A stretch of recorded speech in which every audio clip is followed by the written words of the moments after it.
নমস্কার বন্ধুরা, সবাই ভালো আছেন তো? আজকে আবার একটা নতুন ব্লগ নিয়ে চলে এলাম। আমরা যারা মেয়েরা স্বামীর ঘরে একটু ভালো করে ঘর সংসার করতে চাই, আমি জানি তারা কিন্তু বিয়ের পর স্বামীর ঘরটাকে কিন্তু নিজের ঘর ভেবে সারা জীবনটা উৎসর্গ করে দেয়। তাই নিজেকে আমিও তার মধ্যে একজন মনে করি। আমি কোনো চাকরি করি না, তাই সংসারে সারাদিন আমি কাজ করতে থাকি।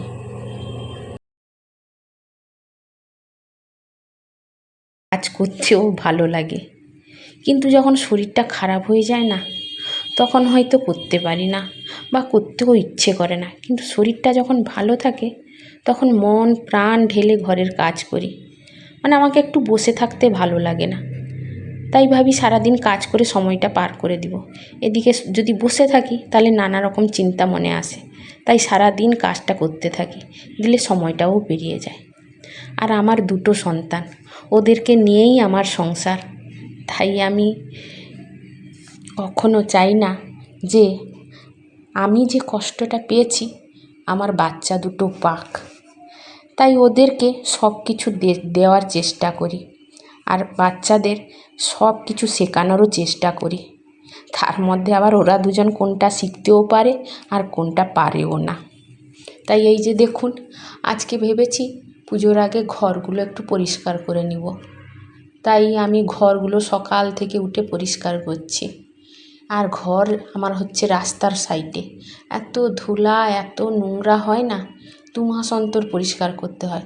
তবে 2 মাস অন্তর সবটা পরিষ্কার করি না, একটু একটু করে নিই। কিন্তু পুজোর আগে ঘরটা একটু পুরোটা পরিষ্কার না করলে না মনটা ভালো লাগে না। তাই ভাবি পুজোর আগে প্রত্যেক বছরই করে নিই, পরিষ্কার করে নিই। ভাবি লোককে দিয়ে করাবো, ওর বাবাও বলে যে লোককে লাগিয়ে দিচ্ছি, করে নিই, লোক দিয়ে কাজ করিয়ে নাও। কিন্তু আমি ভাবি যে লোককে দিয়ে কাজ করালে লোক তো কাজ করে দিবে, কিন্তু আমরা নিজেরা যেভাবে পরিষ্কার করব, ঘরের কোনা কোনা পরিষ্কার করব, কিন্তু লোককে দিয়ে যদি কাজ করাই তাহলে ওরা ঠিকমতো পরিষ্কার করবে না। কিন্তু মনটা আমাদের কাছে খুঁটখুট করবে যে ওরা পরিষ্কার করেই কাজ করেনি। তাই ভাবি না, আমি নিজেই করব। এই ভেবে আমি পুজোর আগে ঘরটা পরিষ্কার করি, কাউকে করতে দিই না। তাই যে দেখুন, সকাল থেকে উঠে ঘরটা পরিষ্কার করছি। এত ধুলো এত নোংরা, আর এই যে বৃষ্টি হচ্ছে ঘন ঘন না, ঘরের দেওয়ালগুলোতে পুরো ধুলো এঁটে বসে আছে। তাই ওই যে ঘর মোছা লাঠি, ওর যে এক্সট্রা একটা দেওয়া থাকে কাপড়গুলো, ওইটা দিয়েই শুকনো আছে, ওইটা দিয়েই ঘরের দেওয়ালগুলো পরিষ্কার করে দিলে না পুরো ঝকঝকে হয়ে যায়। আর আমার ঘরে না, আমি তো নিজে বুঝতে পারছি এত ধুলো লেগেছিল, আর মুছে দেওয়ার পরে ঘর যেন নতুন হয়ে গেল। আর এই যে কাঁচের দেওয়ালগুলো, ওই যে স্লাইডিং একে বলে, স্লাইডিংগুলো দেখছেন, এগুলোও প্রচণ্ড ধুলা হয়। আর রাস্তার সামনে গাড়ি ঘোড়া, মেন রাস্তা ঘরের সামনে, এই যে গাড়ি ঘোড়া যায় তার ধুলো পুরো জমে যায়। আর ওই যে স্লাইডিংয়ের নিচে না কোনায় প্রচণ্ড ধুলো বসে যায়। আর এইগুলো না, ওই যে মোটা চিমটি থাকে, ওই চিমটি দিয়ে আস্তে আস্তে করে তুলে দিলে না একদম পরিষ্কার হয়ে যায়। ভালো করে আস্তে আস্তে করে তুলতে হবে, দিলে দেখবেন পরিষ্কার হয়ে যাবে। এই যে দেখুন কত ধুলো, আমি তো এইটুকু দেখিয়েছি, ঝাঁট দেওয়ার পরে আরও কত ধুলো বেরিয়েছে।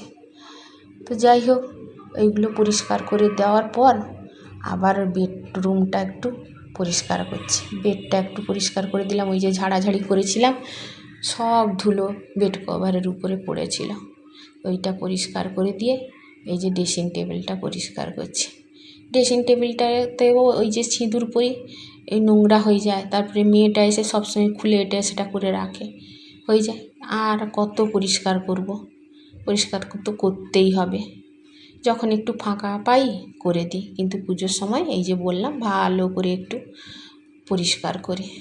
তাই আজকে শনিবারও বাড়িতে যে দোকান, বাচ্চাগুলো কেউ আসেনি, দোকানও ছুটি আছে, তাই ভাবলাম আজকেই ভালো দিন আছে, আজকেই করে দিই সময় করে। জানেন সকাল থেকে কোনো কাজই হয়নি, এই ঘরের কাজ করতে গিয়ে অনেকটা বেলা হয়ে গেল। এই তাও ভেবেছি রান্নাবান্না খুব একটা করব না, এই বাড়ির কাজ শেষ করে তারপরে চান করে পুজো করে যাই হোক একটু রান্না করে খেয়ে নেব। তো এইসব করতে করতে অনেকটা বেলাও হয়ে গেল। আর এদিকে মেয়েকে বললাম তুই তোর রুমটাও পরিষ্কার করতে থাক। তো ও করছে তার রুমটা পরিষ্কার, আর আমি এদিকে করছি। আবার আমার সঙ্গেও একটু এসে এখানে লেগে করে দিচ্ছে, কারণ আমি একা করতে গিয়ে হাঁপিয়ে পড়ছি আর অনেক টাইমও চলে যাচ্ছে। আর একার হাতে সব কিছু করতে গিয়েও না অনেকটা সময়ও চলে যায়।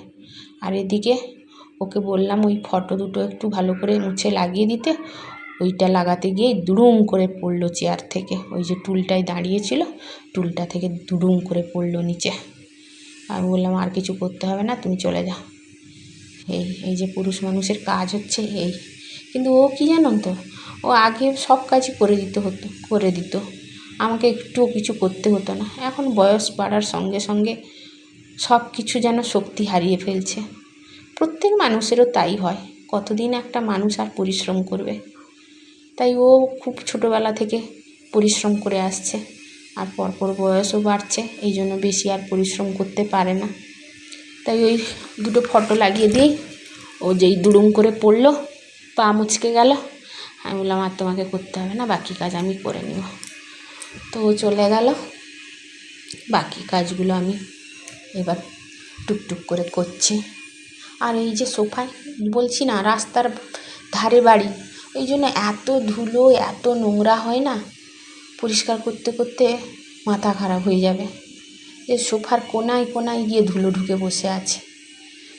তাই বললাম সোফাটাও ঝেড়ে পরিষ্কার করে দিই। তো সেইগুলো করতে করতে অনেকটা টাইম চলে গেল।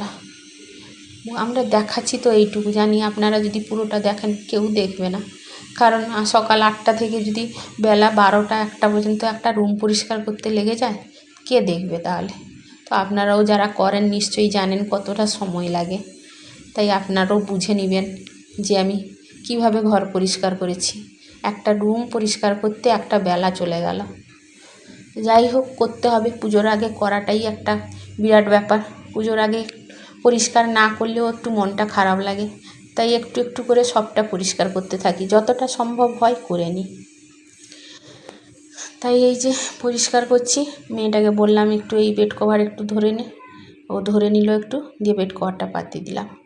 তারপরে তাকে বললাম যে তুই চলে যা, তোর রুমটা আবার পরিষ্কার কর। তো ও গিয়ে তার রুমটা পরিষ্কার করছে। এই যে দেখুন পরিষ্কার করা, আমি ঠিক বলে আপনাদের বোঝাতে পারছি না হয়তো, আগে কীরকম ছিল রুমটা আর এখন কীরকম হয়েছে রুমটা। পরিষ্কার করার পরে তো অনেকটাই মনে হচ্ছে যেন নতুন নতুন রুমটা হয়ে গেছে। এই যে মেয়ে দিকে তার রুমটা পরিষ্কার করছে। ওর এইটা রুম, এই ওয়ার্ড্রপ সব, আর এই ড্রেসিং টেবিল, তার এইটা রুম, তার এই জিনিস সব কিছু এর ভিতরে আছে। তো এই জন্য সে নিজে তার একা হাতে সব কিছু করে নেয় পরিষ্কার। আমাকে হাত দিলেও বলে না হাত দিতে হবে না, আমি করে নেব। বই খাতা থেকে সব কিছু। ওর আবার কি জানেন তো, ওর পেন স্টক করা, পুরনো যে সব পেন লেখা শেষ হয়ে যায়, ও স্টক করা প্রচুর শখ। ও এক বাক্স একটা পেন গুছিয়ে রেখেছে। ও সব জিনিস গুছিয়ে রাখে, কোনো জিনিস ফেলে দেয় না, একটু একটু করে সব জিনিস ও রাখে। বিশেষ করে পড়ার জিনিস বা ড্রয়িংয়ের জিনিস, এগুলো সব ও রেখে দেয়। পেন পেন্সিল এগুলো রাখে, ফেলে নাও। আমি কখনো মাঝে মাঝে ঘর পরিষ্কার করতে গিয়ে যদি এখানে সেখানে পড়ে থাকে দেখতে পাই, তাহলে আমি রেখে ফেলে দিই। ও আবার এলে আমাকে বকে যে আমি রেখেছি, একটা কিছু কাজে লাগাবো। যাই হোক, ওই রুমটা আস্তে আস্তে করে পরিষ্কার করছে। বই খাতা যেখানে যা আছে টুকটুক করে সব পরিষ্কার করছে। ও একার হাতেই সুন্দর করে গুছিয়ে রাখে। আর এই দেওয়াল আলমারিটাও অনেক বড় আছে, ওর জন্য খুব সুবিধে হয়েছে। প্রত্যেকটা ড্রয়ারে একটা একটা জিনিস করে ও সাইড করে করে রাখে। এই জন্য আমাকে হাত দিতে দেয় না, ওর কোথায় ওলট পালট হয়ে যাবে, খুঁজে পাবে না, ওর সমস্যা হবে, তাই ও আমাকে হাত লাগাতে দেয় না, ও নিজেই সব একা করে। যাই হোক, ওই দিকে গোছাতে গোছাতে আমার তো হয়ে গেছে। আমি চলে এলাম রান্না করতে। কোনো রকম পুজো শেষ করে রান্না করে এই যে আজকে একটু জিরা রাইস করেছি আর আলু ভাজা করেছি, আর দই আচার টাচার দিয়ে খাওয়া হয়ে যাবে। তো বন্ধুরা, আজকে এখানেই শেষ করছি। যদি ভিডিওটা ভালো লাগে আপনাদের, তাহলে একটা লাইক আর প্লিজ একটা সাবস্ক্রাইব করে দিবেন। আর যদি কিছু ভুল বলে থাকি তাহলে ক্ষমা করে দিবেন। নমস্কার।